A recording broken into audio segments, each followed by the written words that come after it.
तो अपन acidic strength लिखते हैं थोड़ा सा।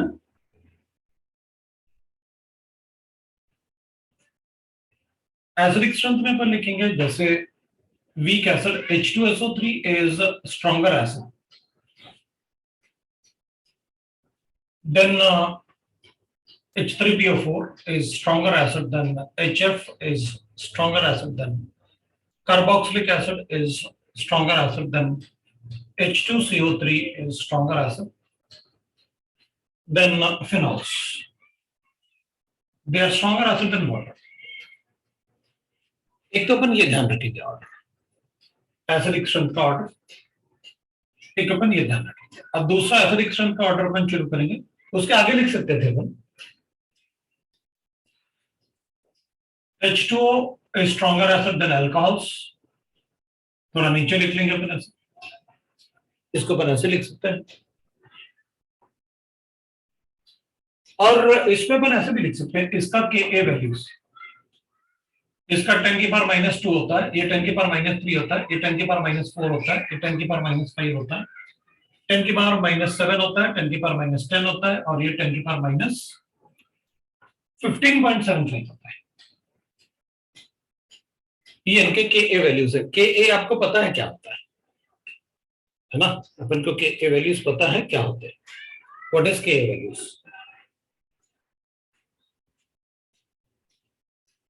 जितना ज्यादा Ka वैल्यू होगा उतना ज्यादा एसिडिक स्ट्रेंथ होता है। और पीके वैल्यूज लिखेंगे तो माइनस लॉग लेके लिखेंगे। तो पीके वैल्यू अगर लिखना है तो इसका 2 हो जाएगा, इसका 3, इसका 4, इसका 5, इसका 7, इसका 10 और इसके लिए 15.75 इसका पीके वैल्यू हो जाएगा। तो we know that lower the pK values more is the acidic strength, तो वी नो दैट। इसका माइनस लॉग लेंगे तो 2 होगा, माइनस लॉग लेंगे तो 3 होगा। Lower the pK value more is the acidic strength, higher the K value more is the acidic strength. B में अपन एक और लिख लेते हैं, जैसे H2O है अपने पास, it is stronger acid than alcohol, alcohols are stronger acid than acetylene, acetylene is stronger acid than ammonia, ammonia is stronger acid than, we can write that alkenes or alkenes are stronger acid than alkanes. तो अब मैं directly इनका पीके values लिख देता हूं rather than writing this, वो अपन को पता है कैसे लिखना होता है, क्योंकि मोस्टली अपन पीके वैल्यूज याद रखेंगे।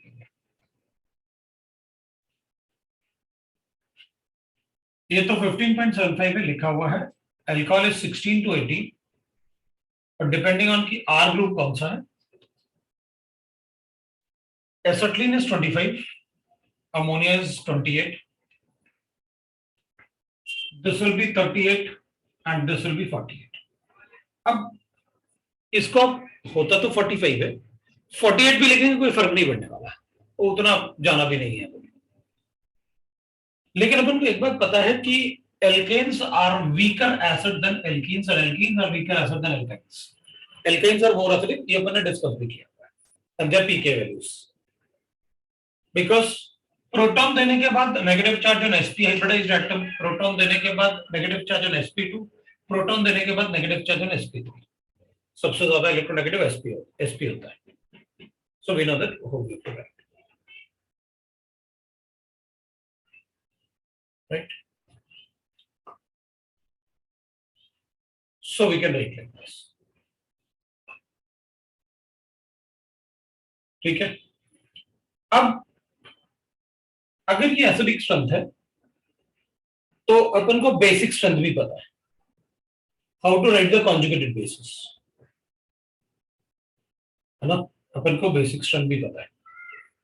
तो अगर मुझे बेसिक स्ट्रेंथ लिखना है, basic strength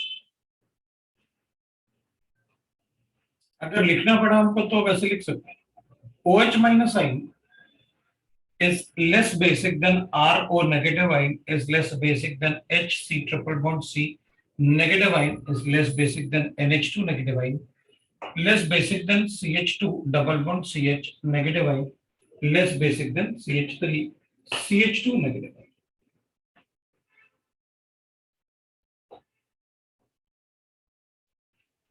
Stronger the acid, weaker the conjugated base. ये वाला एसिडिक वीकेस्ट है, weakest acid strongest conjugated base, weaker the acid stronger the conjugated base, है ना? तो we can write that conjugated basis अपन को कैसे पता नहीं, so we can write that अगर हमसे एसिडिक स्ट्रेंथ पूछेंगे या बेसिक स्ट्रेंथ पूछेंगे, we are able to write that, है बेसिक स्ट्रेंथ, एसिडिक स्ट्रेंथ। अब कॉन्जुगेटेड एसिड कॉन्जुगेटेड बेसिस अपन ने आयनिक में काफी पढ़ा हुआ है, conjugated acid and conjugated basis अपन ने आयनिक में पढ़ा। So we know that what is conjugated acid and conjugated basis. Conjugated acid अपन ने एनायनिक पार्ट लिखा हुआ है, जैसे अपने पास ऐसे गिवन है, write the conjugate acid and base of and conjugated base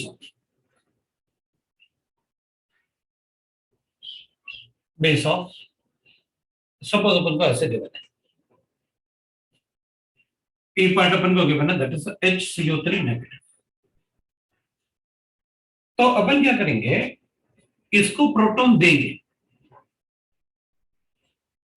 H plus आई, तो अपन का इसका कॉन्जुगेटेड एसिड आ जाएगा, क्या हो जाएगा H2C, और इसका कॉन्जुगेटेड बेस क्या होगा, तो अपन कहेंगे डोनेट H प्लस आई, डोनेट को अपन रिमूव कर देते हैं, तो अपन को कॉन्जुगेटेड बेस है, ऐसे मिल सकता है अपन का। तो अपन क्या कहेंगे, इसमें कॉन्जुगेटेड बेस इज 10, वो तो अपन को पहले से पता था, अगर किसी भी एसिड से प्रोटॉन को रिमूव करोगे तो उसका कॉन्जुगेटेड बेस बनेगा, तो उस एसिड का अगर कॉन्जुगेटेड एसिड पूछा है तो बता सकते हैं। मान लो अपन को ऐसे गिवन है, अपन कहेंगे हमको H2O गिवन है, तो ठीक है, इससे आप क्या करो, इसको एक प्रोटॉन दे दो तो बनेगा हाइड्रोनियम आयन, तो ये कॉन्जुगेटेड एसिड हो गया, और इससे प्रोटॉन निकालोगे तो ये OH माइनस आयन हो जाएगा, तो ये इसका कॉन्जुगेटेड बेस हो गया। तो इस टाइप से अपन से कॉन्जुगेटेड एसिड और कॉन्जुगेटेड बेस पूछ सकते हैं, मतलब अपन को ऐसे गिवन है Cl माइनस आयन, तो अपन कहेंगे इसका गिव H प्लस, तो इसका कॉन्जुगेटेड एसिड क्या हो जाएगा, तो अपन कहेंगे HCl इसका conjugated acid,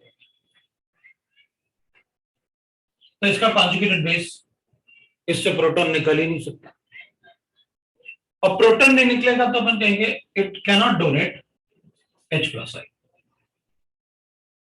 cannot donate H plus ion, मतलब इसका कोई कॉन्जुगेटेड बेस नहीं बनेगा, ये खुद कॉन्जुगेटेड बेस है, राइट, इसका कोई कॉन्जुगेटेड बेस नहीं बनेगा। लेकिन अगर अपने पास ऐसे गिवन है,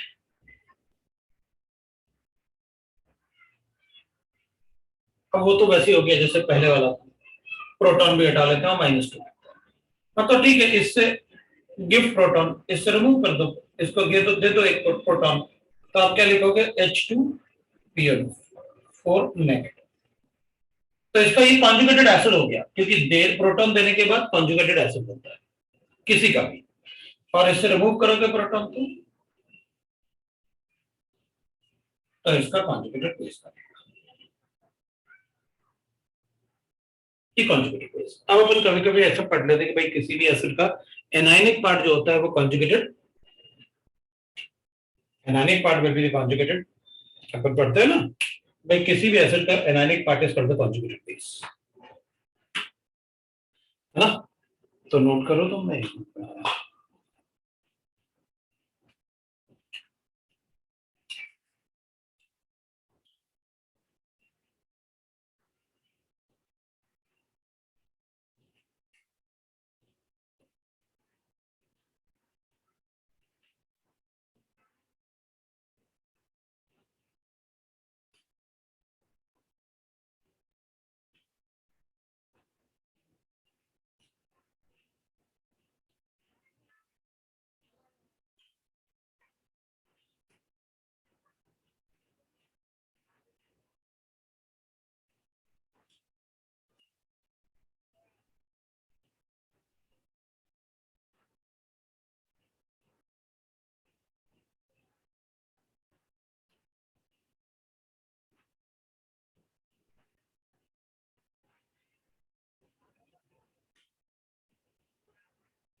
ओके।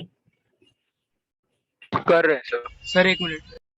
नहीं, कुछ बच्चों के एक्चुअली मैसेज आ रहे हैं, वो कहें कि सर हमारा एग्जाम है, तो मतलब हमें लगा आप बोर्ड के लिए पढ़ाओगे, तो बेचारे ज्वाइन तो कर रहे हैं, तो सर आप आगे मत पढ़ाओ, आप रुक जाओ, आगे मत पढ़ाओ। क्या करें? तो सर अभी तो मत पढ़ाओ, हमारा एग्जाम है, एग्जाम चल रहे हैं उनके। क्या करना चाहिए? एक बार अकबर जी से बात कर लेता हूँ, क्या बोलते हैं वो, उसके हिसाब से अपन डिसाइड कर लेंगे।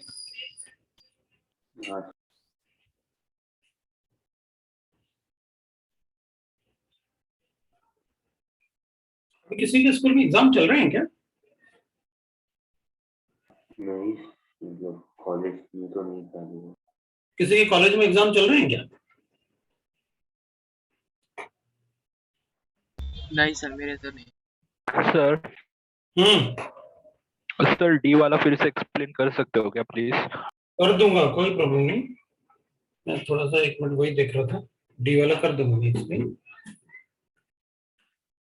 डी वाले में एक्चुअली अपन को गिवन है ना, देख ये अपन को ऐसे गिवन है। अब किसी से भी प्रोटॉन रिमूव करो, उसको प्रोटॉन दे दो, तो प्रोटॉन दोगे तो कॉन्जुगेटेड एसिड बनेगा। तो अपन ने इसको एक प्रोटॉन दिया तो 2 नेगेटिव था, HPO4 2 नेगेटिव था, तो जब अपन इसमें एक प्रोटॉन ऐड करेंगे तो व्हाट मिला, ऐसे बनेगा। एक प्रोटॉन ऐड किया तो एक नेगेटिव चार्ज न्यूट्रलाइज हो जाएगा।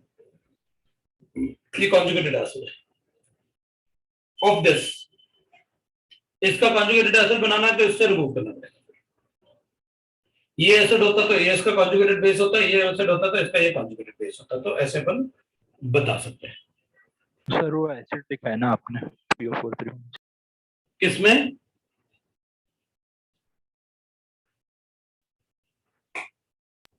यहाँ पर सर वो अपन डी ने, का, हाँ बोलो, पहले तुम बोलो। वो डी का राइट साइड वाला एक्सप्लेन कर दीजिए ना। अच्छा,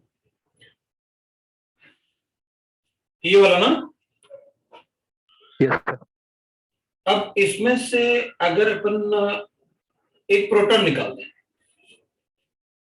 तो किसी भी एसिड का अगर अपन को जो कंपाउंड गिवन है, अगर उससे एक प्रोटॉन निकाल दें तो क्या बनेगा, उसका कॉन्जुगेटेड बेस बनेगा। तो इससे अपन प्रोटॉन निकालेंगे तो जो बनेगा वो इसका कॉन्जुगेटेड बेस होगा। Okay sir. ना? सर आपने वहाँ एसिड देखा इसलिए वो कंफ्यूज हो गया। अच्छा अच्छा अच्छा, नीचे दोनों जगह वही लिख दिया, वो कॉन्जुगेटेड बेस हो।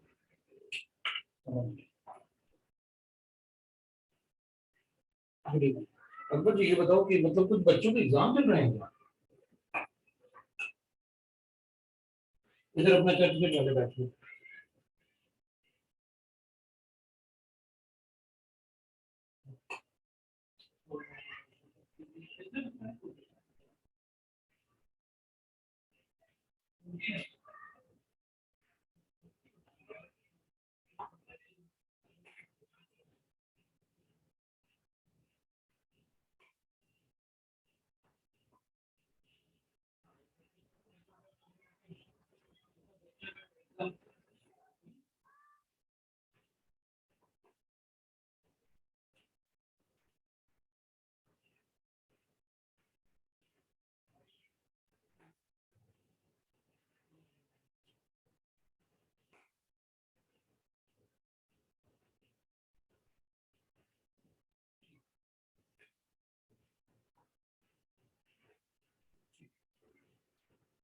ठीक है, ठीक ठीक, देख लो, अगर होगा तो फिर बता देना।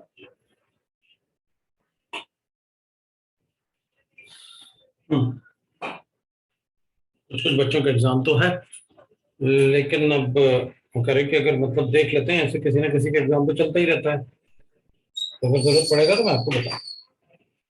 बात भी सही है।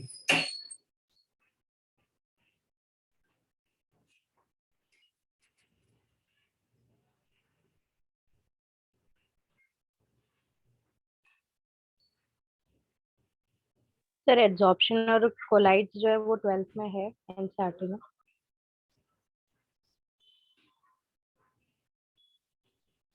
12th में है ना एब्जॉर्प्शन वगैरह? तो अभी स्कूल में बता रहे हैं क्या तुम लोगों को? स्कूल में किसी के हमारे टेस्ट, क्लास में स्टार्ट किसी के स्कूल में टेस्ट में आना है क्या? फाइनल्स में आ रहा है। फाइनल्स में आना है? Yes sir. तो फिर अपन को वही शुरू कर लेना चाहिए, और क्या।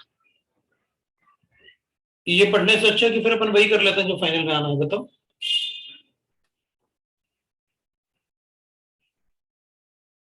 बोलो।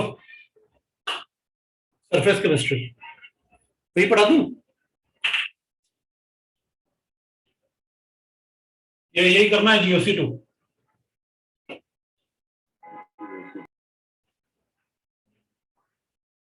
फिर फाइनल में आएगा तो सबने नहीं कर पाया, तो फिर अपन को बेसिक स्ट्रेंथ ऑफ अमाइन से शुरू करना है। अभी चैप्टर शुरू हो रहा है, जल्दी बताओ, क्योंकि फिर अपना टाइम मतलब ऐसे हो जाएगा। क्या करना है?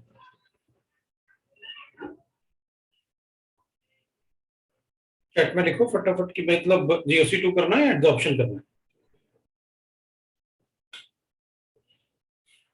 कुछ भी करवा दो उसमें। फाइनल अप्रैल में है, हाँ तो कर देते हैं ना, खत्म करते हैं उसको।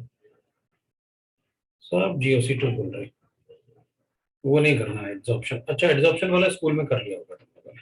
कोई बात नहीं, अगर एडजॉर्प्शन स्कूल में कर लिया तो अच्छी बात है। नहीं, फाइनल के लिए भी टाइम है, नहीं खत्म तो सिलेबस तो खत्म कर लेते हैं ना अपन। चलो फिर बेसिक स्ट्रेंथ ऑफ अमाइंस की बात करते हैं। ऑफ अमाइंस इसको तो खत्म कर ही देता हूं, फिर उसके बाद चेक कर लूंगा मैं, वो उसके बाद सरफेस केमिस्ट्री पढ़ा दूंगा। ठीक है ना, अभी अपन ये कर लेते हैं। ठीक है, चलो शुरू करते हैं। बेसिक स्ट्रेंथ ऑफ अमाइंस में actually amines are, you know that amines are right, primary amines RNH2। अगर नाइट्रोजन के पास 2 हाइड्रोजन लगे हुए हैं तो अपन उसको प्राइमरी अमाइंस बोलते हैं। ये प्राइमरी है। ठीक है, अगर नाइट्रोजन के पास एक ही हाइड्रोजन है तो अपन उसे सेकेंडरी अमाइंस बोलते हैं।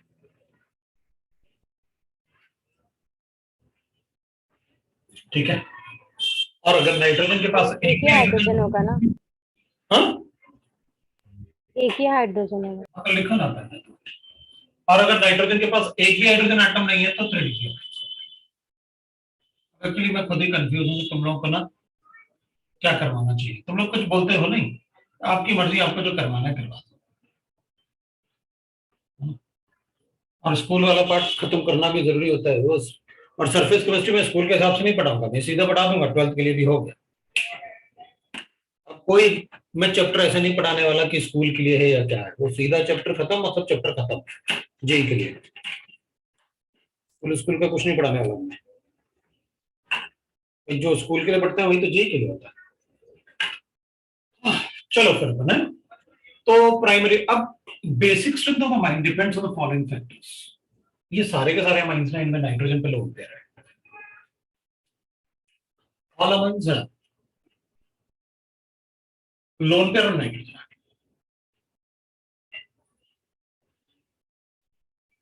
सो दे आर लुईस बेसिस और अमाइंस अच्छे खासे बेसिक होते हैं, राइट ना?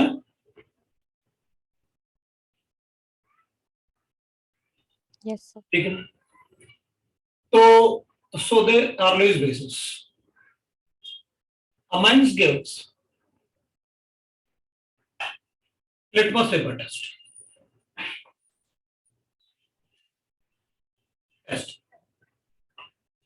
राइट। अमाइंस जो होते हैं वो लिटमस पेपर टेस्ट देते हैं। ठीक है, basic strength of amine depends on the following factors of amines depends on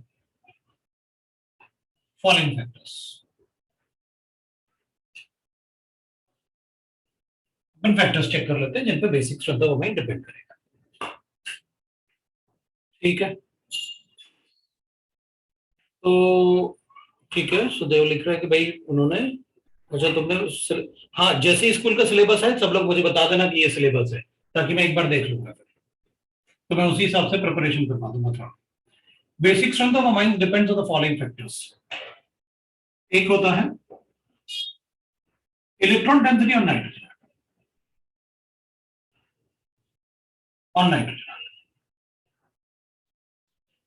दूसरा फैक्टर होता है कि नाइट्रोजन एटम पे कितनी इलेक्ट्रॉन डेंसिटी है, इसको डिपेंड करेगा। दूसरा होता है tendency of nitrogen atom to accept. Sir camera zoom हो गया। अच्छा कोई बात नहीं, देख लेते हैं। ना tendency of nitrogen atom to accept the proton, मतलब ये जो लोन पेयर अपन को दिख रहा है इधर लुईस बेसिस, वो प्रोटॉन को अट्रैक्ट करेंगे अपनी तरफ, है ना। लुईस बेसिस और इलेक्ट्रॉन डोनर, तो प्रोटॉन को अपनी तरफ अट्रैक्ट करेंगे। थर्ड पॉइंट होता है स्टेबिलिटी ऑफ अमोनियम सॉल्ट, मतलब प्रोटॉन को एक्सेप्ट करेगा अगर ये, तो जैसे अमोनिया होता है ना, अगर ये प्रोटॉन को एक्सेप्ट करेगा तो क्या बनेगा, अमोनियम आइन बनाएगा। लोन पेयर होता है ना, तो ये इसको एक्सेप्ट करता है, ऐसे ये भी एक्सेप्ट करेंगे लोन पेयर की वजह से। तो जो अमोनियम सॉल्ट बनेगा उसकी स्टेबिलिटी पे भी डिपेंड करेगा। So stability of ammonium salt check करेंगे, कैसे बताना है अमोनियम सॉल्ट। और फोर्थ होता है hydration of ammonium salt, hydration of ammonium salt, क्योंकि ये जो भी बेसिक स्ट्रेंथ अपन पढ़ रहे हैं ये सब वाटर में पढ़ रहे हैं। Ammonium salt, right, that will be the hydration of ammonium salt. ये हो जाएगा भाई अपने पास। तो इनको अपन चेक कर लेते हैं। जैसे ये गिवन है अपने पास, आपके पास सामने दिख रहे हैं, आप इसमें आर को एल्काइल या फिनाइल ग्रुप कोई भी ले सकते हैं, एल्काइल ग्रुप भी लिख सकते हैं, फिनाइल ग्रुप भी लिख सकते हैं, लेकिन अभी अपन एल्काइल ग्रुप की बात करेंगे, देखते हैं क्या होता है।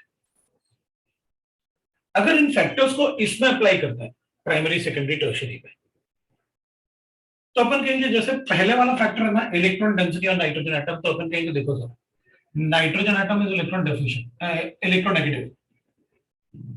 अगर वो इलेक्ट्रॉन नेगेटिव है तो वो कार्बन से इलेक्ट्रॉन पुल करेगा अपनी तरफ।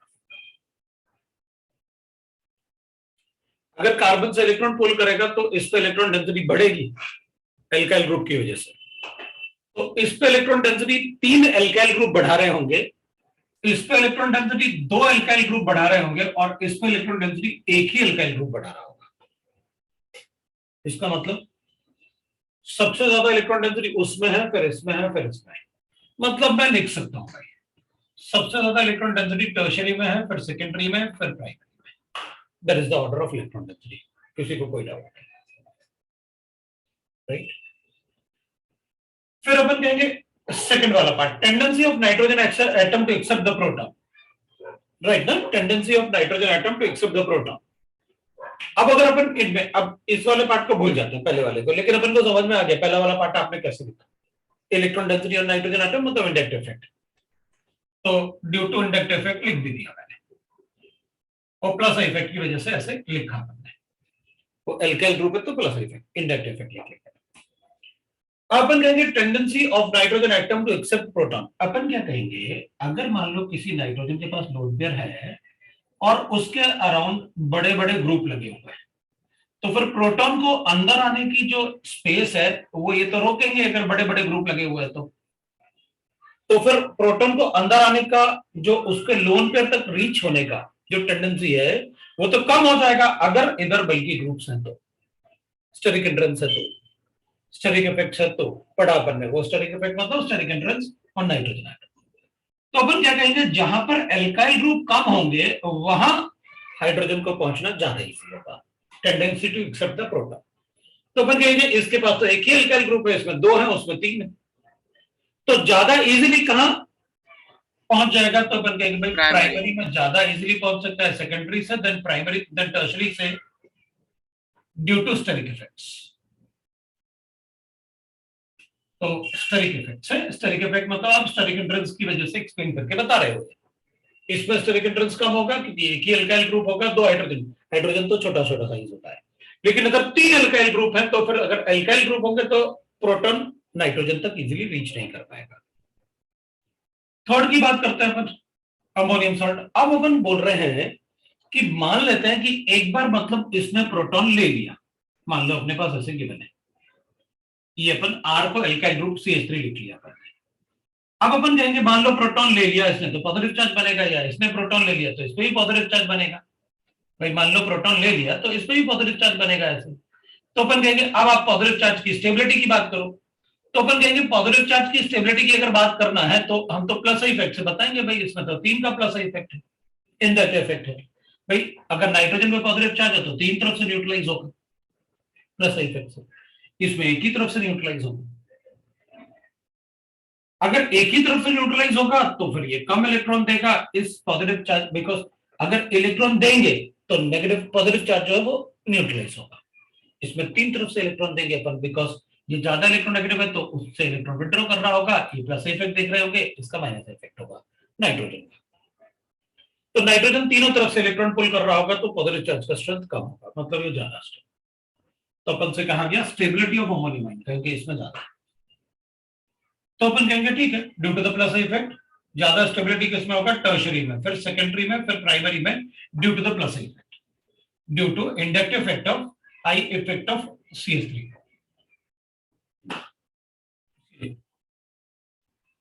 उसकी वजह से लिखा अपन ने।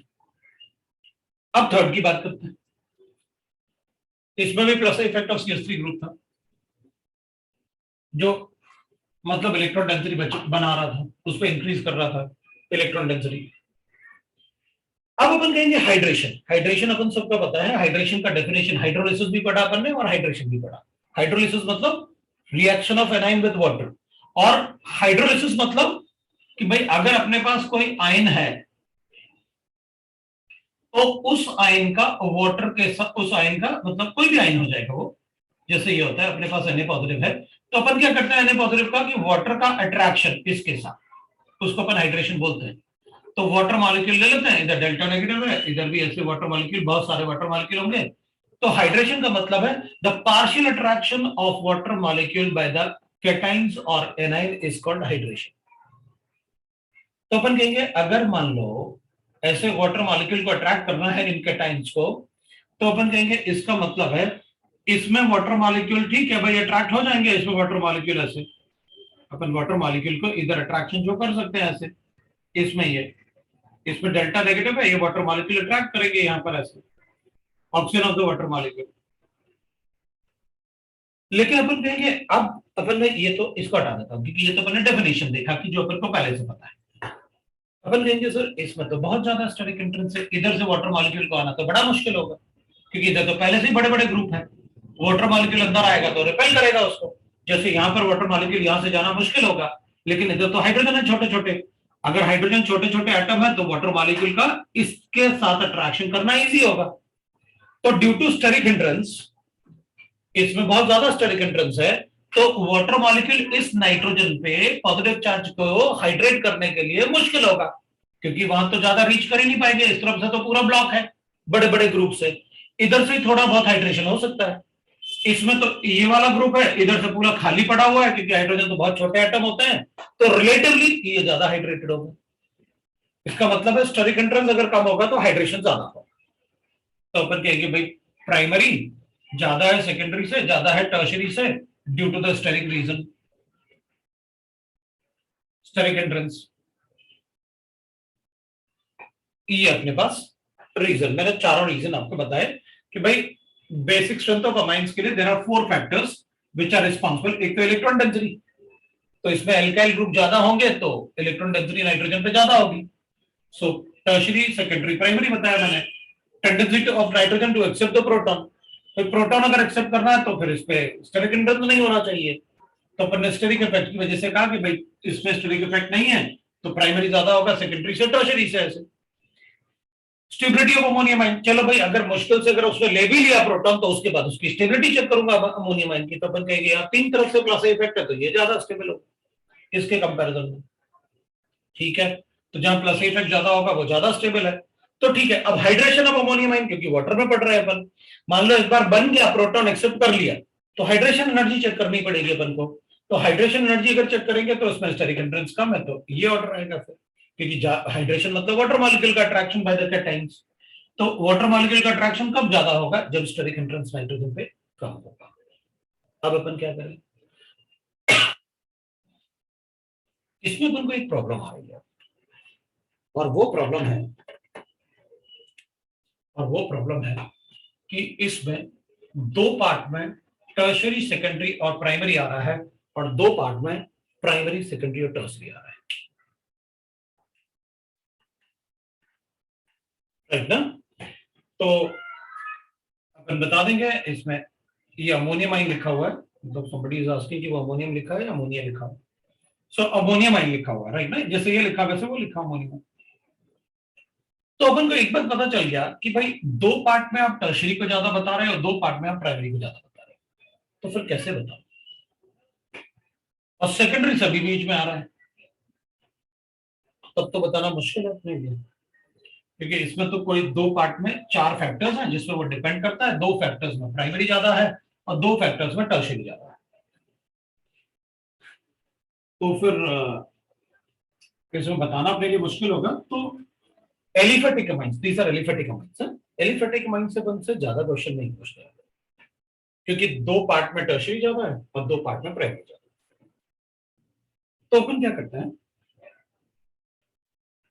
इफ R is CH3, अगर R CH3 ग्रुप है तो फिर उस केस में अपन कहेंगे, मतलब R CH3 ग्रुप होगा तो will write like this by CH3 CH, मतलब R में अपन CH3 ग्रुप लिखेंगे तो विल राइट लाइक दिस ऐसे। CH3 हो गया अपने पास, NH2 हो जाएगा, ये प्राइमरी हो गया, CH3 होगा, NH होगा, और एक और CH3 तो सेकेंडरी हो जाएगा, और CH3 इधर भी CH3 हो जाएगा तो टर्शियरी हो जाएगा। हाँ, वो तो आपने पहले ही बता दिया था कि R ग्रुप का आप ले लो वैसे। तो अगर R ग्रुप CH3 है तो इस केस में मैं लिखूंगा, पर सेकेंडरी तो हमेशा ही ज्यादा होता है एलिफेटिक अमाइंस में, सेकेंडरी सबसे ज्यादा होता है, और फिर उसके बाद लिखेंगे अपन दैट इज S ज्यादा होगा प्राइमरी से और फिर ज्यादा होगा टर्शियरी से। और अगर if R is C2H5 या C3H7 H7 ग्रुप, ठीक है ना, प्रोपाइल ग्रुप या इथाइल ग्रुप, तो उस केस में सेकेंडरी ज्यादा होता है, फिर टर्शियरी ज्यादा होता है, फिर प्राइमरी ज्यादा होता है। मतलब इसमें कोई ऑर्डर फॉलो नहीं होता डायरेक्टली, इसलिए हमसे क्वेश्चन भी काफी लिमिटेड पूछे जाते हैं, और मैक्सिमम टाइम क्वेश्चन इसी का पूछा जाता है। तो अपन क्या करेंगे, अपन इसको ऐसे नहीं लिखते हैं, अपन को पता है ऐसे, अपन तो इसको ऐसे याद रखेंगे। मतलब अब इसमें फैक्टर्स पे अपन से क्वेश्चन आ सकता है कि बताओ कौन कौन से फैक्टर्स पर डिपेंड करता है, तो अपन कहेंगे चार फैक्टर्स होते हैं। लेकिन दो पार्ट में टर्शियरी ज्यादा आता है, दो पार्ट में प्राइमरी आता है, इसलिए इधर कोई फिक्स्ड ऑर्डर नहीं होता है, तो फिक्स्ड ऑर्डर नहीं है। लेकिन सभी केसेस में सेकेंडरी मिडिल में आ रहा है, मतलब प्राइमरी से भी कंपैरिजन उसका ठीक था और टर्शियरी से भी कंपैरिजन उसका ठीक था, तो सेकेंडरी दोनों ही केस में। तो अपन तो ऐसे याद रख लेते हैं कि जब CH3 नहीं होता है तो basic strength of amine is STP, मतलब सेकेंडरी ज्यादा है टर्शियरी से, ज्यादा है प्राइमरी से। और जब CH3 है तो वो एसटीपी नहीं है, वो एसपीटी है, क्योंकि उसमें ज्यादा क्वेश्चन अपन से पूछ नहीं सकते, क्योंकि ऑर्डर फिक्स रह ही नहीं रहा, वो बार बार थोड़ा थोड़ा चेंज हो रहा है। तो फिर अपन उस केस में कहेंगे, अगर बार बार थोड़ा थोड़ा चेंज हो रहा है तो we are not able to fix the कि भाई कौन सा होना चाहिए। तो अपन क्या बोल रहे हैं कि या तो most of the time question इसी से आया आज तक CH3 से, और आता क्वेश्चन जरूर है। तो अपन क्या याद रखेंगे, अगर CH3 नहीं है तो एसटीपी नहीं है, सेकेंडरी दोनों ही केस में ज्यादा होता है, चाहे आप कोई भी लिखो एल्काइल ग्रुप, हम सेकेंडरी को ही ज्यादा बताएंगे। और अगर C2H5 है तो आपको एसटीपी लिखना है, और अगर C2H5 नहीं है तो एसपीटी लिखना है। ऐसे अपन याद रख लो। इन तीनों ही फैक्टर्स में अगर अपन से कोई कहेगा ज्यादा इंपॉर्टेंस किसको देना है तो अपन कहेंगे इसको दे दो आप इंपॉर्टेंस। लेकिन अभी अपन ने एलिफेटिक अमाइंस लिखा है, बेसिक स्ट्रेंथ ऑफ अमाइंस में अपन एलिफेटिक अमाइंस पढ़ रहे हैं। एलिफेटिक अमाइन मतलब जहां पर रिंग नहीं होगा। अब इसमें एक और बात होगा, यहां पर अपन ऐसे लिख देंगे कि देख भाई, बेसिक स्ट्रेंथ ऑफ अमाइंस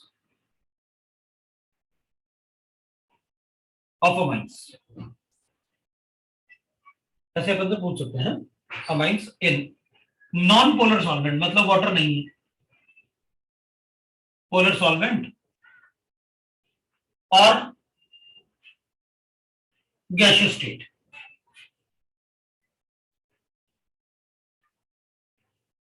या फिर और इन एक और टाइप का सॉल्वेंट होता है जिसको पोलर एप्रोडिक सॉल्वेंट कहते हैं, ये बताऊंगा पोलर एप्रोडिक सॉल्वेंट क्या होता है, राइट। तो जैसे एसीटोन होता है, ये पोलर एप्रोडिक सॉल्वेंट होता है, लाइक एसीटोन, एसीटोन का फॉर्मूला भी बताया है, एसीटोन। अगर, क्योंकि यहां पर जो अपन ने पढ़ा वो किसमें पढ़ा, वाटर में पढ़ा, water is a polar solvent, this is an aqueous solution, बताने की जरूरत नहीं है। अगर मैं कहूंगा बताओ HCl ज्यादा स्ट्रॉन्ग एसिड है या HNO3 ज्यादा स्ट्रॉन्ग है, तो पूछोगे थोड़ी कि आप पानी में पूछ रहे हो किस सॉल्वेंट में पूछ रहे हो, ऑब्वियसली बात है आप पानी में ही पूछ रहे हो, राइट ना। तो अगर बेसिक स्ट्रेंथ पढ़ रहे हैं तो कोई बताने की जरूरत थोड़ी, पानी में ही पूछ रहे हो। अब देखो, अगर नॉन पोलर सॉल्वेंट है ना, अगर मान लो, तो नॉन पोलर सॉल्वेंट का मतलब है प्रोटॉन का रोल नहीं होगा, मतलब इसका रोल नहीं होगा, नॉन पोलर सॉल्वेंट में प्रोटॉन कभी नहीं आता, होगा ही नहीं। और अगर अपन कहेंगे प्रोटॉन नहीं आएगा तो फिर अमोनियम सॉल्ट नहीं बनेगा, क्योंकि फिर ये प्रोटॉन एक्सेप्ट नहीं होगा ना इसमें। अगर प्रोटॉन की बात ही नहीं करोगे सर तो फिर अमोनियम सॉल्ट नहीं बनेगा, और अमोनियम सॉल्ट नहीं बनेगा तो हाइड्रेशन भी नहीं होगा। मतलब अगर वाटर के अलावा कोई दूसरा सॉल्वेंट लोगे तो ये 3 पार्ट होंगे ही नहीं, और अगर ये 3 पार्ट नहीं होंगे तो फिर किस पे डिपेंड करेगा, basic strength only on electron density. तो basic strength of amines in a non polar solvent or in gaseous state or in non on polar protic solvent is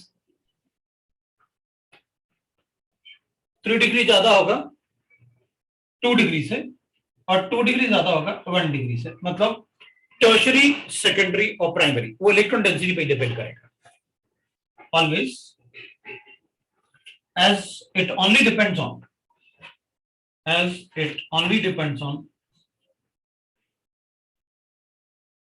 electron density on nitrogen atom, वो सिर्फ electron density और nitrogen atom पे depend करेगा, electron density और nitrogen atom, बस उस पर depend करेगा और किसी पे डिपेंड नहीं करेगा। तो मतलब अपन को सिर्फ इलेक्ट्रॉन डेंसिटी और नाइट्रोजन एटम चेक करना है बस, फिर गेट द बेसिक स्ट्रेंथ। अब यहां पर कोई फिक्स ऑर्डर तो आ नहीं रहा, और इस वाले पार्ट से पूछे जाने के चांसेस कम ही होते हैं, लेकिन ध्यान रखना है अगर वाटर के अलावा अगर सॉल्वेंट मेंशन नहीं है तो वो हमेशा ही वाटर होता है, लेकिन सॉल्वेंट मेंशन है तो फिर वाटर के अलावा बाकी सभी जगह तो ये 3 डिग्री 2 डिग्री 1 डिग्री होगा, मतलब टर्शियरी ज्यादा होगा, सिर्फ इलेक्ट्रॉन मतलब फर्स्ट फैक्टर पे डिपेंड करेगा, फिर तो बाकी चीजें नहीं होगी ना। अगर प्रोटॉन नहीं होगा, प्रोटॉन नहीं है तो टेंडेंसी टू एक्सेप्ट प्रोटॉन होगा ही नहीं, तो अमोनियम सॉल्ट बनेगा ही नहीं, तो हाइड्रेशन होगा ही अमोनियम सॉल्ट, तो फिर एसिडिक बेसिक स्ट्रेंथ उसका 3 डिग्री 2 डिग्री 1 डिग्री होगा। The primary is called 1 degree, this is 2 degree, and the tertiary is called 3 degree. ठीक है, तो अपन ऐसे बता, अब सिंस एलिफेटिक अमाइंस में तो ज्यादा कुछ होता नहीं है, क्योंकि ये दोनों से मोस्ट ऑफ द टाइम अपन को ये क्वेश्चन पूछेंगे, तो अपन को याद है कि भाई अगर C2H5 CH3 नहीं है तो STP है, तो STP नहीं है लेकिन सेकेंडरी सबसे ज्यादा होता है, तो SPT कर देंगे, वो थोड़ा अपन ध्यान रखें ताकि अपन गलती ना करें।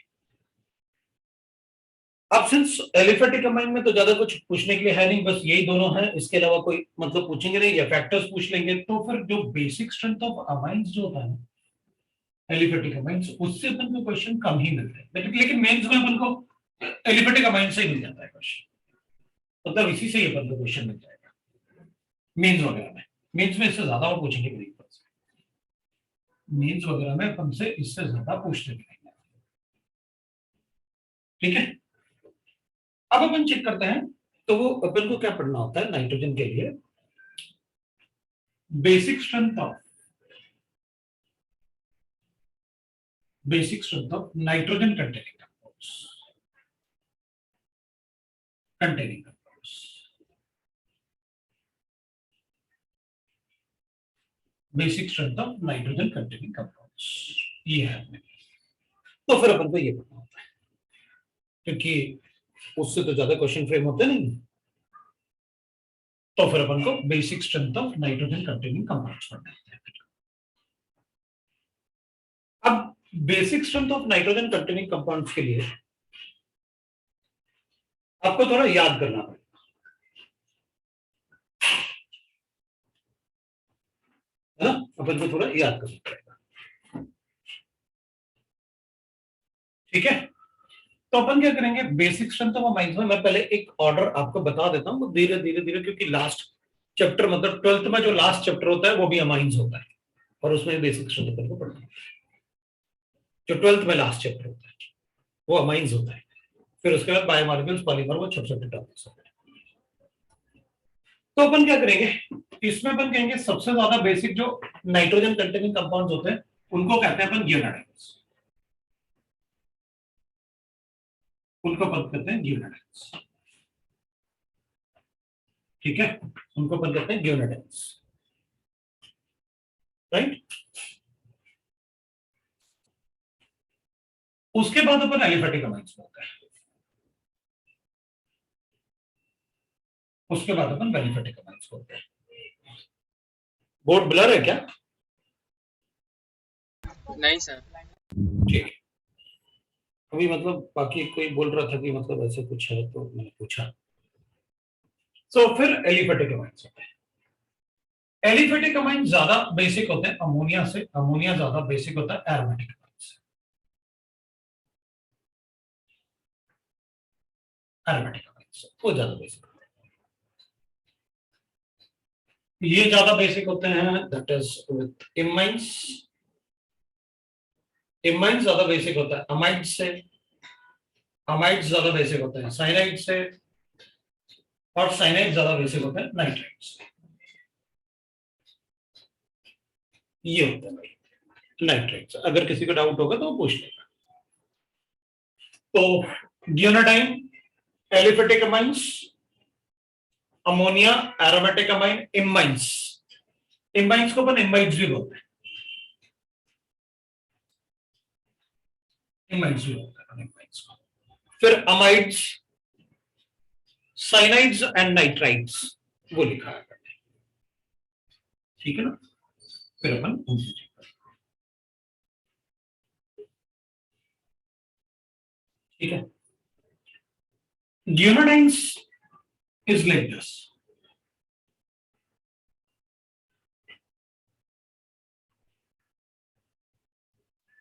अगर अपन ऐसे लिखेंगे दिस इज यूरिया, इसमें नाइट्रोजन की जगह भी NH होता है,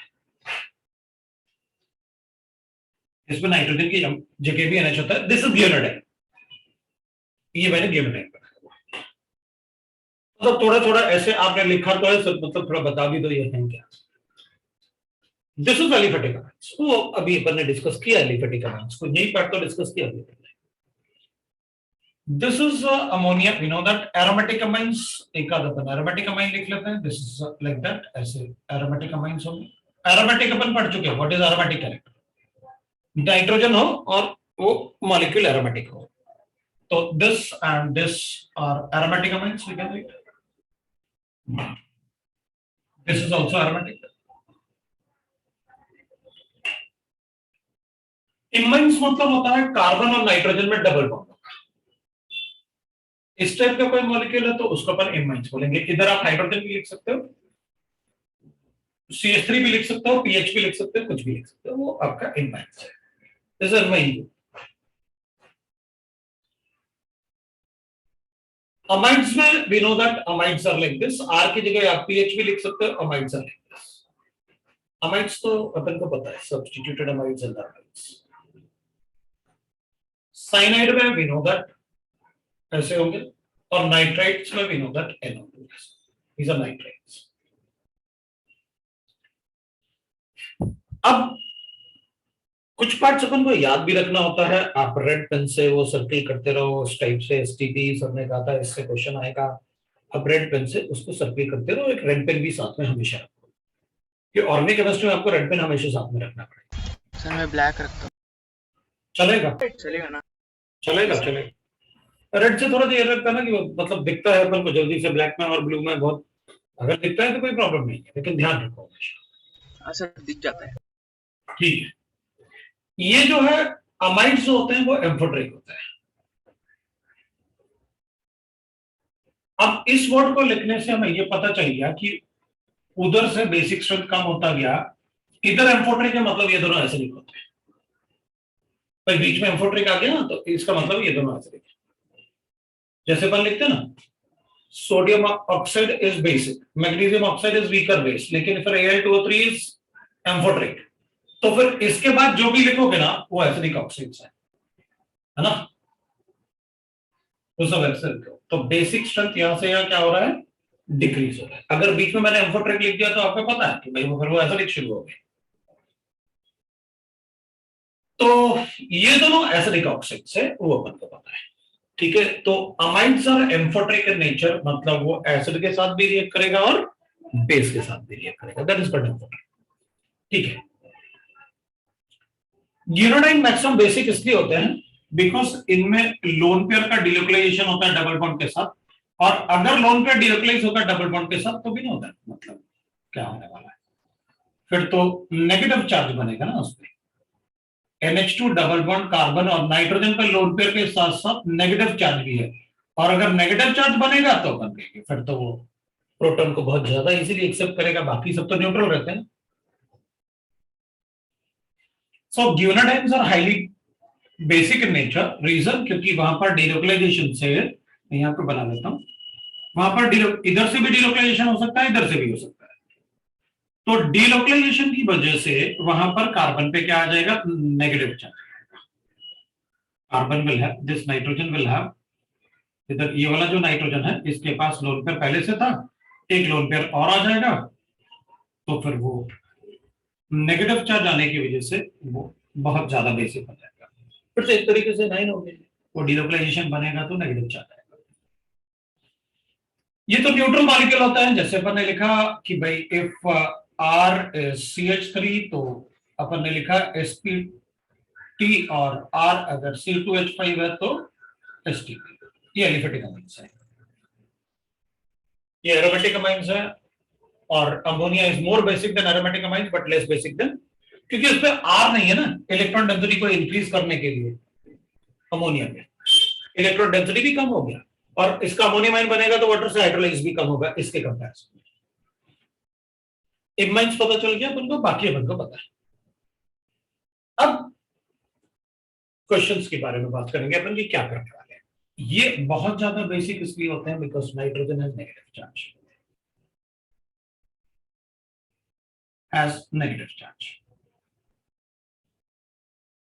इधर नाइट्रोजन पे नेगेटिव चार्ज, इसलिए वो ज्यादा बेसिक होते हैं क्योंकि नाइट्रोजन पे नेगेटिव चार्ज है। अब अपन कहेंगे सर एक ट्रेंड अगर देखा जाए इसमें, ये तो गिनोडाइन अलग हो गया क्योंकि ये तो ग्रुप ही अलग है, तो अपन इसको अलग हटा लेते हैं कि भाई अगर किसी में अगर इस टाइप का ग्रुप है कंपाउंड में तो नेगेटिव चार्ज आ जाएगा नाइट्रोजन पे, तो वो बहुत ज्यादा बेसिक हो जाएगा।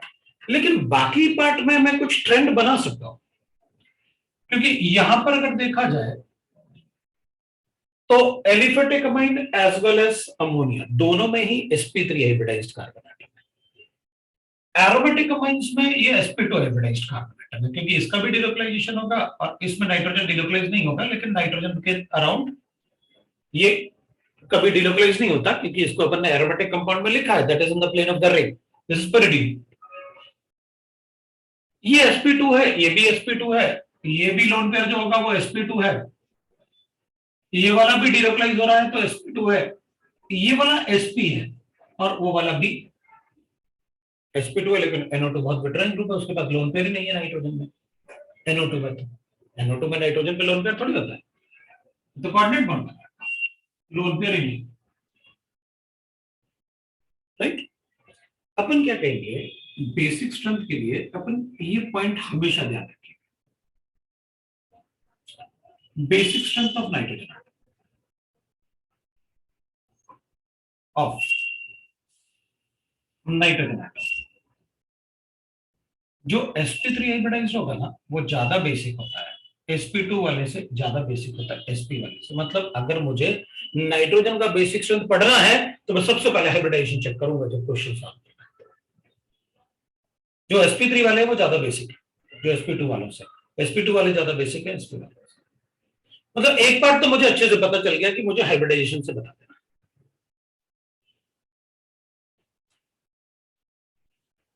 दूसरा, अब एरोमेटिक अमाइंस में अपन ऐसे लिख लेते हैं क्योंकि मोस्ट ऑफ द क्वेश्चन जो होंगे ना एरोमेटिक अमाइंस के वो ऐसे होंगे।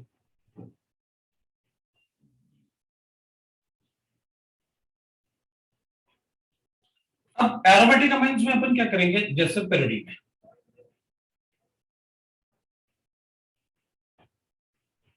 ये तो नाइट्रोजन एटम पे लोन पेयर कम से कम स्टेबल तो है,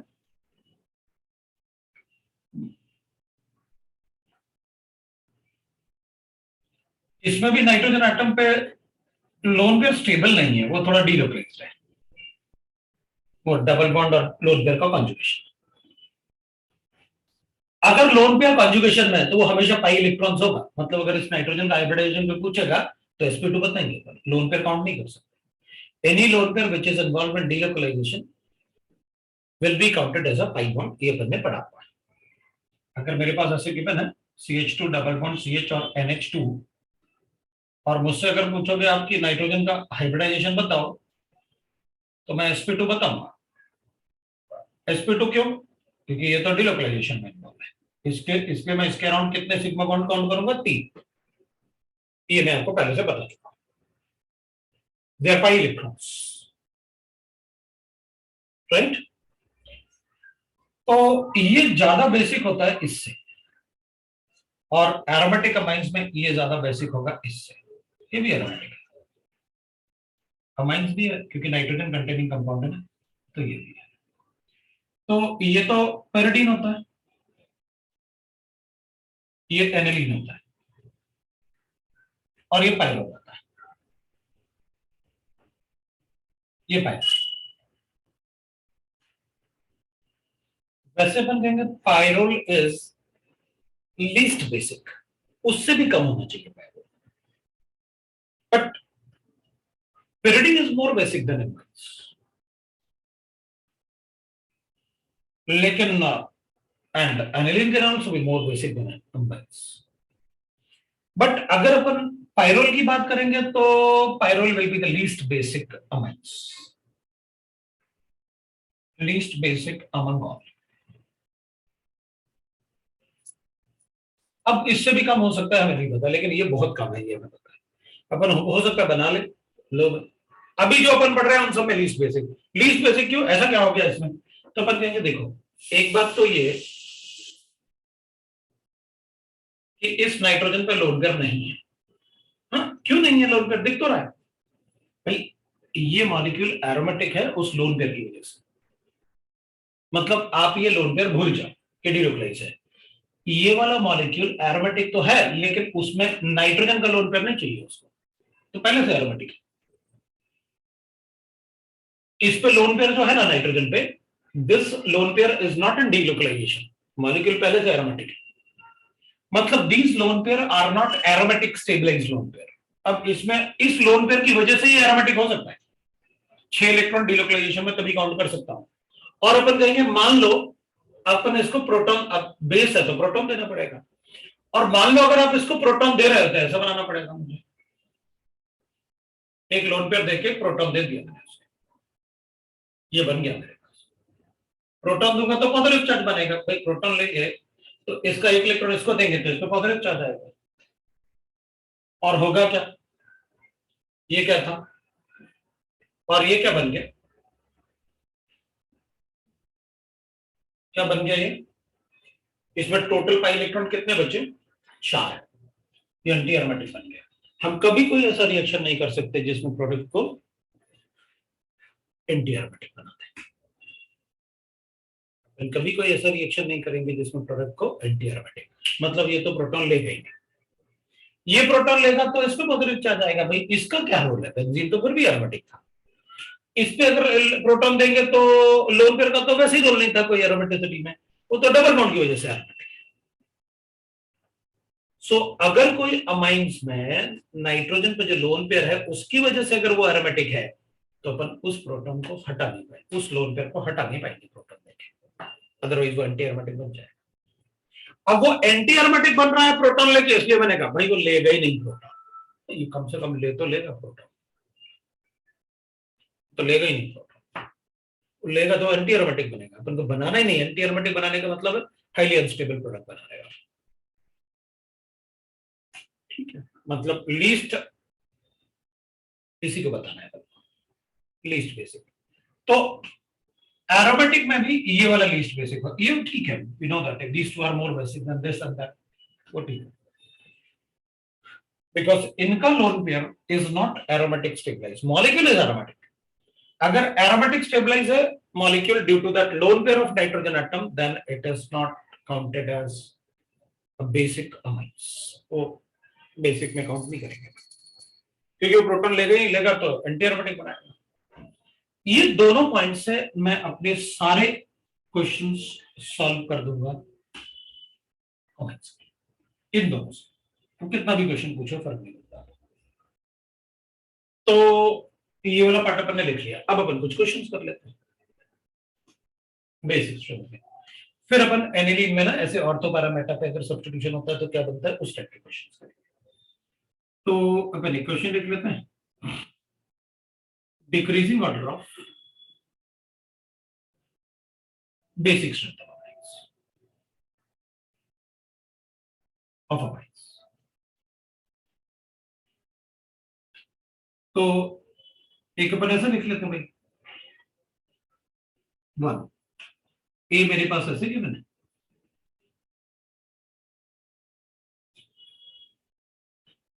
एक मेरे पास ऐसे गिवन है, बी मेरे पास ऐसे गिवन है,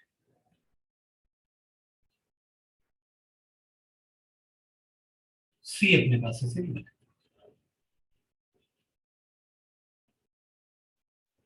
और डी अपने पास ऐसे गिवन है।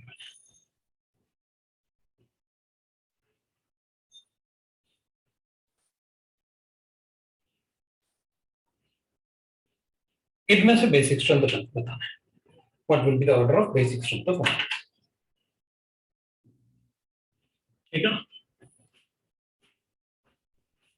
What is the order of basic strength of amines.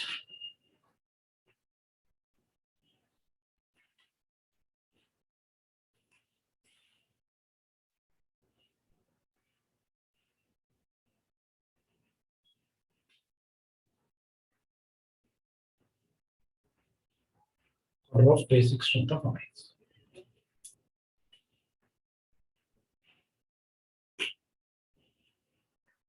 फिर अपन सेकंड क्वेश्चन,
हो गया ना? अब आंसर तो बताओ कुछ। अब देखो, ये तो एम्फोटेरिक है, अमाइड है ना, ये एलिफेटिक अमाइड्स है, ये भी एलिफेटिक अमाइड्स है। और आपने यहां पर लोन पेयर होगा और यहां पर लोन पेयर है, और इससे डीलोकलाइजेशन से इस पे नेगेटिव चार्ज बन सकता है। भाई आप नेगेटिव चार्ज किसी एक तरफ से ही तो बनाओगे, तो ये तो गियोनाटाइन जैसे हो गया, नाइट्रोजन पे नेगेटिव चार्ज आ सकता है, तो ये तो गियोनाटाइन टाइप हो गई। ठीक है,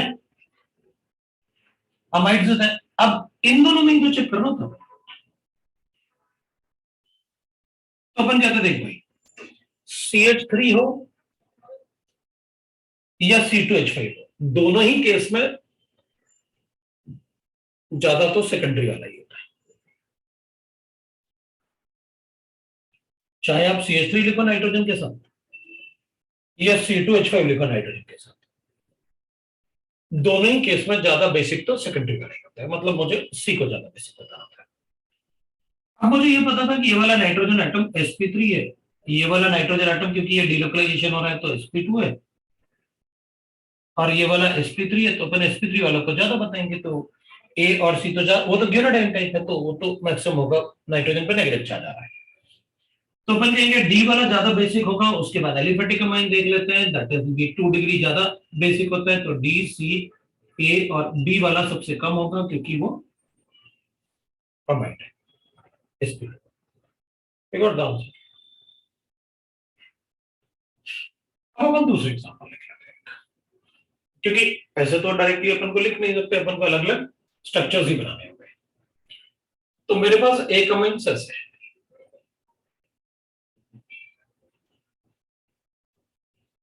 एक अमाइन सस है,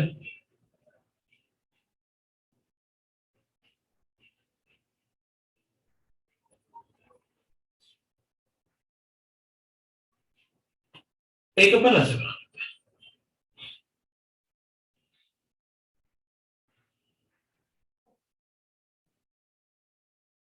और एक अपन ऐसे,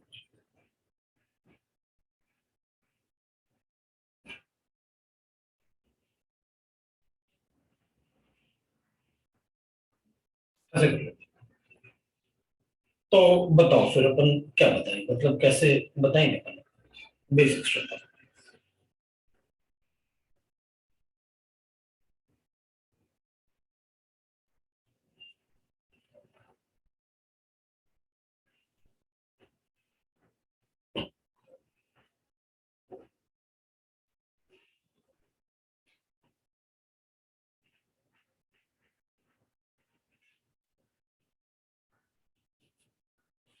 थोड़ा सा कोशिश करोगे तुम लोग, मतलब ऐसे नहीं कि चलो अक्सर तो बता ही देंगे, हम नहीं बताएंगे, थोड़ा कोशिश करेंगे।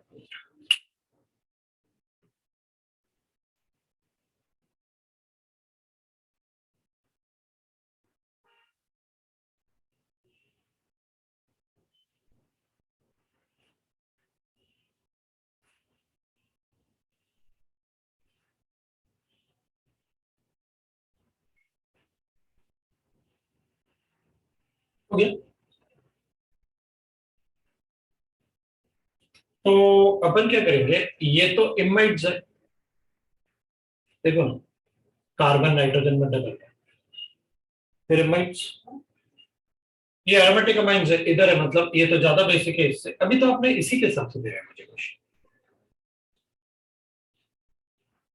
ये एरोमेटिक अमाइंस है, ये अमाइड है, और ये वाला एलिफेटिक अमाइंस है। भाई ये वाला भी sp2 है, ये वाला भी sp2 है, ये वाला भी sp2 है, ये तीनों sp2 है, और ये वाला sp3 है। मैक्सिमम बेसिक तो यही होगा, मतलब अपन लिखेंगे D इज मैक्सिमम, उसके बाद इन तीनों में चेक करूंगा तो aromatic amine that is B, फिर इमाइंस A, फिर उसके बाद C। लो भाई, अगर कोई डाउट है तो बताओ, अगर आपको कोई डाउट है देख लो, अगर कोई डाउट है तो। लेकिन रीजन जरूर लिखना है, जो भी मैं आपको बताऊंगा ना, आपको रीजन लिखना चाहिए कि सबने मुझे क्या रीजन दिया था इसके लिए, रीजन अपने लिए इंपॉर्टेंट। सी में रेजोनेंस अगर अपन चेक करें तो अमाइड्स को हमेशा याद रखो ऑन द बेसिस ऑफ एम्फोटेट, वो एम्फोटेट है, वो ज्यादा अच्छा रहेगा ना, क्योंकि पूरा मतलब चैप्टर अपन को पढ़ना, अमाइड्स चैप्टर करके भी पढ़ना है, अमाइड्स काफी पढ़ना, ये सारे कंपाउंड्स अपन को पढ़ने हैं पूरे केमिस्ट्री में, है ना। तो अपन उसी टाइप से आप कोशिश करो, नहीं आएगा तो बताओ मुझे, उसी टाइप से कोशिश करो जैसे मैं आपको बता रहा हूँ, क्योंकि वो अपने लिए बेस्ट तरीका रहा होगा जो मैं आपको बताऊंगा।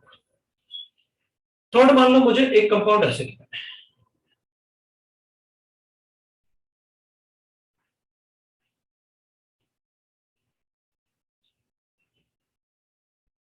और एक कंपाउंड ऐसे लिखना है, और एक मैंने ऐसे भी लिखा हुआ है।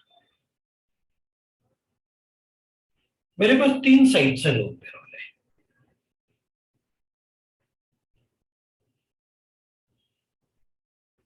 और मुझसे पूछा गया कि भाई बताओ इनमें एसिडिक स्ट्रेंथ मतलब बेसिक स्ट्रेंथ ऑफ अमाइड्स बताओ।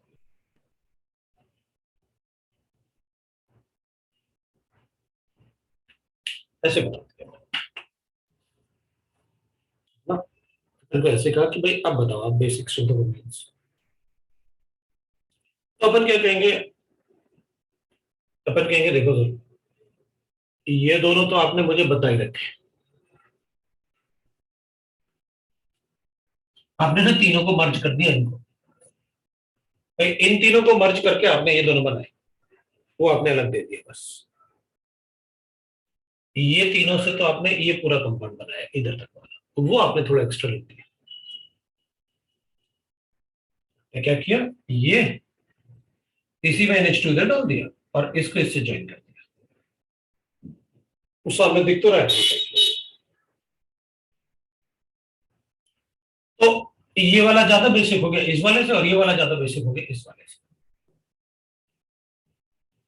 वो तो अपन को कोई डाउट नहीं, क्योंकि भाई हमारे पास क्या है, भाई ये वाला ज्यादा बेसिक होगा इस वाले से, और ये ज्यादा बेसिक होगा इस वाले से, और ये तो अपन कहेंगे लीस्ट होगा, और सबसे ज्यादा तो इसको होना ही चाहिए सर, ये तो sp3 है, तो बाकी सब तो sp2 है, और ये वाला तो लीस्ट होता है, क्यों, एंटी एरोमेटिक बनेगा, अगर प्रोटॉन लेगा तो वो एंटी एरोमेटिक सिस्टम बनेगा, राइट ना। तो कंपाउंड में पता था भाई डी तो सबसे ज्यादा इसलिए बिकॉज वो एलिफेटिक अमाइड्स है, वो sp3 एलिफेटिक है, बाकी सब sp2 है, उसके बाद बी, उसके बाद ए, उसके बाद सी वाला तो लीस्ट होगा, वो एंटी एरोमेटिक बनाएगा। किसी को डाउट है तो बोलो, किसी को अगर डाउट है तो बोलो।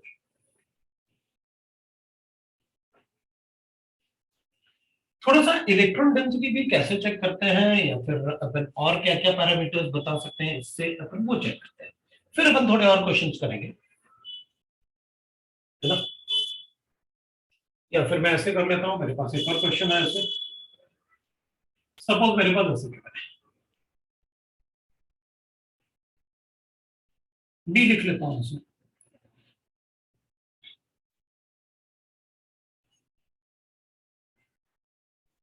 सी लिख लेता हूं ऐसे,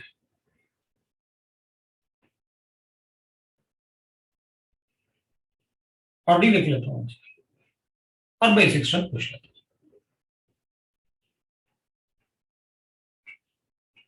अब एक बात ध्यान रखना है, क्योंकि अब अपन ने सभी के सभी नाइट्रोजन एटम को 6 मेंबर रिंग में रखा हुआ है अपने,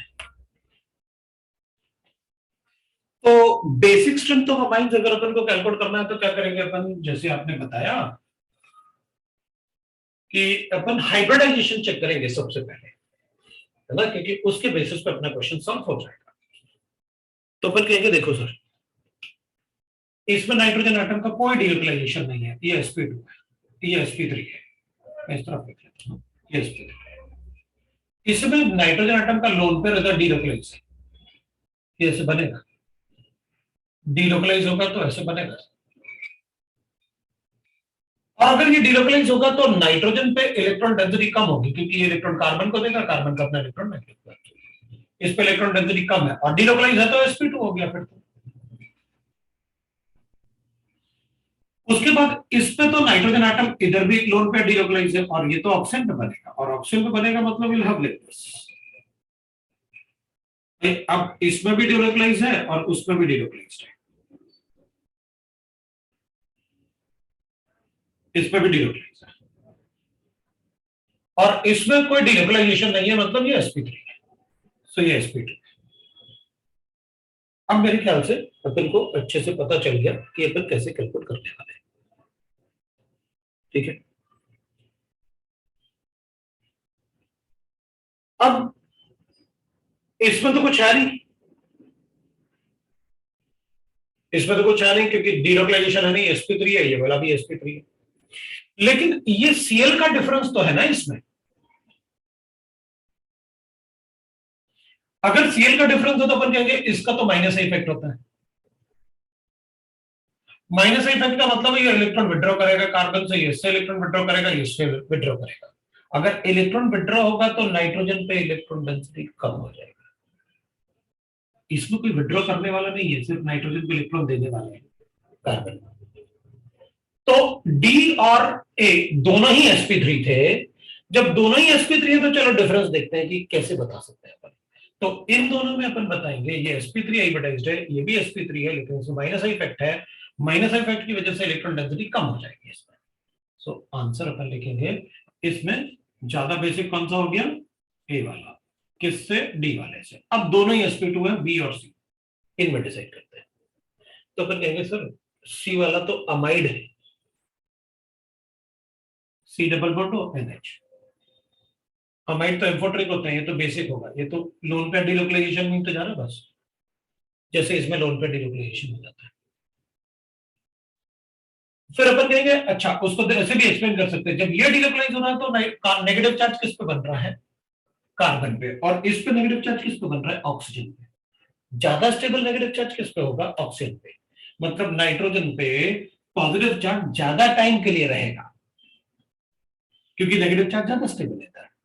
इधर नेगेटिव चार्ज कम स्टेबल है तो ज्यादा टाइम के लिए नहीं बन पाएगा, ये वापस आ जाएगा रेजोनेटिंग स्ट्रक्चर से। तो यहां पर नेगेटिव चार्ज कम स्टेबल है, मतलब नाइट्रोजन पे इलेक्ट्रॉन डेंसिटी ज्यादा रहेगी, कम स्टेबल रहेगा तो वापस आ जाएगा जल्दी से। इधर नेगेटिव चार्ज ज्यादा स्टेबल है ऑक्सीजन पे, तो इस पे स्टेबल हो गया, वापस आना मुश्किल हो रहा है। तो ज्यादा टाइम के लिए पॉजिटिव चार्ज रहेगा नाइट्रोजन पे, तो नाइट्रोजन ज्यादा इलेक्ट्रॉन डिफ्यूजन होगा। वैसे भी कहते हैं अमाइड है, अमाइड नहीं है।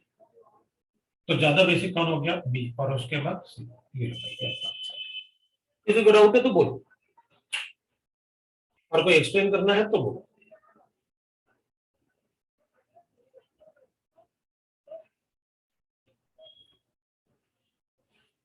अब एक दूसरा क्वेश्चन मेरे पास एक ऐसे टेबल है,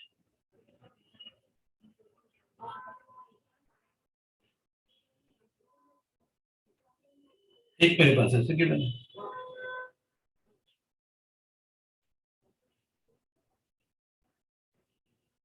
एक मेरे पास ऐसे गिवन है,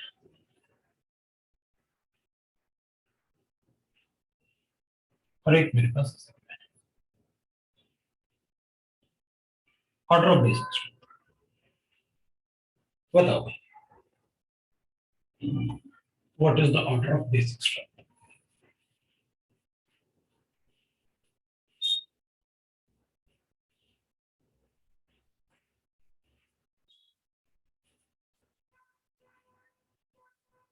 what is the order of basic structure.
हो गया।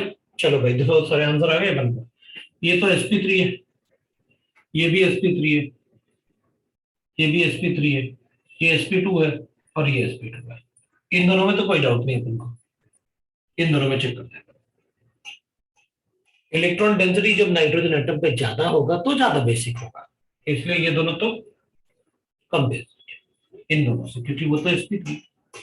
सबसे पहले अपन क्या चेक करेंगे? हाइब्रिडाइजेशन। तभी तो बताया मैंने, सबसे पहला काम है हाइब्रिडाइजेशन चेक करना, बेसिक स्ट्रेंथ ऑफ भाई। मतलब बहुत ज्यादा प्रैक्टिस नहीं करनी है हमें, बस कंसेप्ट चाहिए, जो आप बोलते हो उसको यूज करना हमें आना चाहिए। आप सबसे पहले क्या चेक करते हो? हाइब्रिडाइजेशन, उसके बाद क्वेश्चन सॉल्व करते हैं। sp3 है मतलब इलेक्ट्रॉन डेंसिटी ज्यादा है,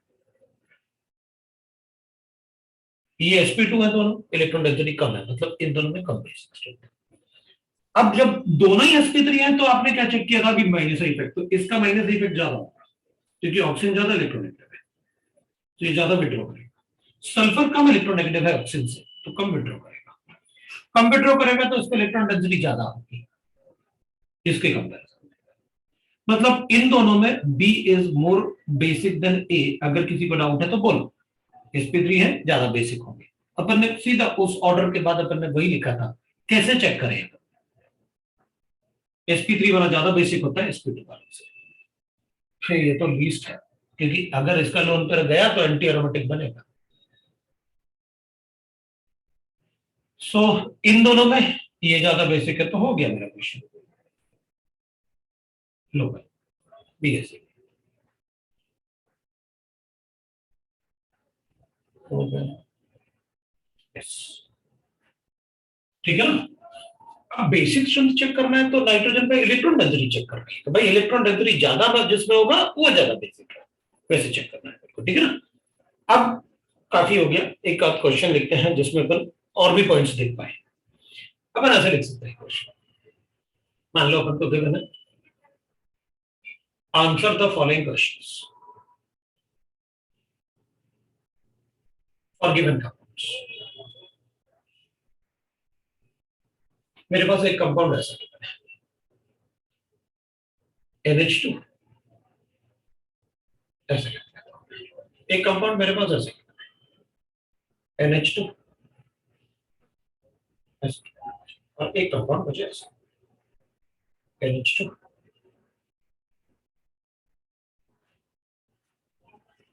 कोई फर्क नहीं पड़ेगा, वैसे भी बस वैसे लिख लिया मैंने। एक कंपाउंड मुझे ऐसे करना है,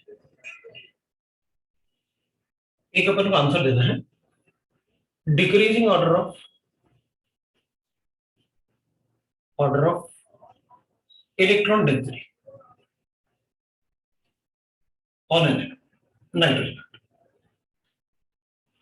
दूसरा मुझे बताना है decreasing order of basic strength of organs.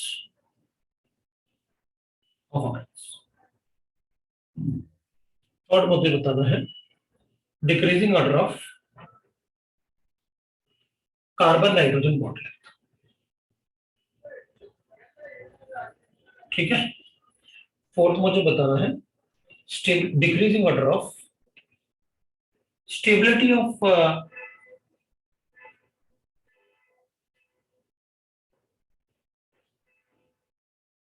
Decreasing order of, एक मिनट सुनो मैं क्या बता सकता हूं।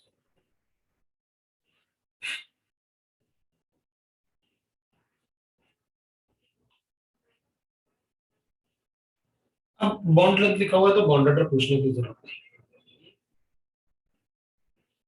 इलेक्ट्रॉन डेंसिटी हो क्या,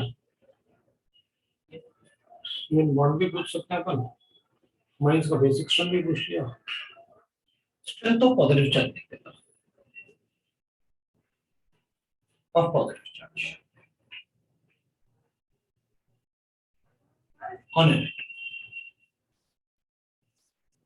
ये अपन को आंसर देना है। तो चार क्वेश्चन हैं, चारों आपस में मतलब एक तरीके से एक ही क्वेश्चन अगर आ गया ना, तो हर एक क्वेश्चन को मैंने ऐसे बनाया, एक बार यहां से पकड़ो, एक बार ऐसे पकड़ लो, ऐसे ऐसे उस टाइप से बना दिया मैंने। भाई सारी चीजें मुझे पता है, तो आप कोशिश करो, एक बार एक आध क्वेश्चन, एक दो क्वेश्चन आएंगे तो बाकी सारे सॉल्व हो जाएंगे। मैंने तो बस क्वेश्चन बनाए हैं कि ये भी बना लेते हैं, ये भी बना लेते हैं, ऐसे ही बना लेते हैं।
हो गया। तो अपन इसको वैसे सोचेंगे ऐसे ना, मैंने ऐसे इसलिए लिखा ताकि आप इसके कॉन्जुगेटेड स्ट्रक्चर भी बना पाओ। इसमें पर इसका कॉन्जुगेटेड स्ट्रक्चर बनाएंगे, NH2 इस पर पॉजिटिव चार्ज आएगा और कार्बन पे नेगेटिव चार्ज आएगा इधर। इसके लिए बनाएंगे अपन तो लोन पेयर इसके पास भी है, इधर भी डीलोकलाइजेशन होगा, तो अपन NH2 बनाएंगे, डबल बॉन्ड बनाएंगे and will get like this. एक नेगेटिव चार्ज यहाँ, ये नेगेटिव चार्ज फर्दर डीलोकलाइज होगा तो नेगेटिव चार्ज अपन को यहाँ पे मिलेगा, इस पे पॉजिटिव चार्ज है। सो नाइट्रोजन NH2 इधर डबल बॉन्ड पॉजिटिव चार्ज है और इधर अपन ऐसे देखेंगे, इधर नेगेटिव चार्ज बनेगा और इधर डबल बॉन्ड आ जाएगा। इसमें अगर अपन लिखेंगे तो विल राइट दैट इस पे भी लोन पेयर है और वो भी डीलोकलाइज होगा डबल बॉन्ड के लिए, तो अपन लिखेंगे NH2 और डबल बॉन्ड, इसमें इधर नेगेटिव चार्ज बनेगा, अगर उधर बनाओगे तो इधर बनेगा, फिर वो नेगेटिव चार्ज डीलोकलाइज होगा इधर तो नेगेटिव चार्ज ऑक्सीजन में बनेगा। NH2 है, इस पे तो पॉजिटिव चार्ज आ जाएगा, NH2 पे जब इलेक्ट्रॉन डीलोकलाइज होगा तो will get like this, oxygen पे negative charge and will get like this,